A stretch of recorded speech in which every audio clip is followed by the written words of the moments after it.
भोरही से आके इंस्टा पर रील बनावतारू।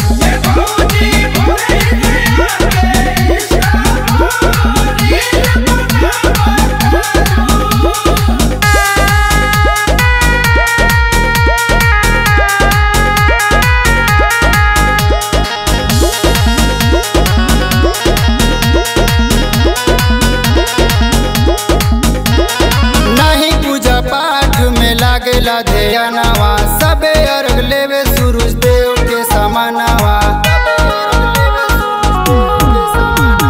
नहीं पूजा पाठ में लागेला ध्यानवा सबे अर्घ लेवे सूरज देव के समानवा।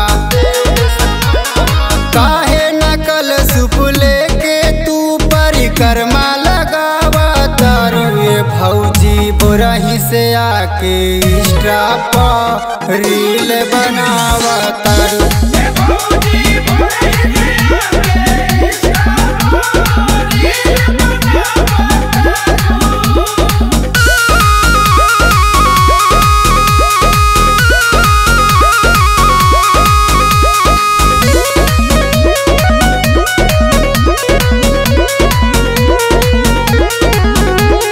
सबे तैयारी में बा भौजी घरे जाए के।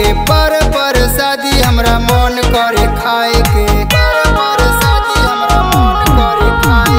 सबे तैयारी में बा भौजी घरे जाए के। पर शादी हमरा मन करे खाए के।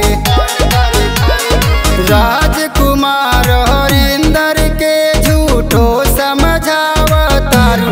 हे भौजी भोरही से आके इंस्टा पर रील बनावतारू।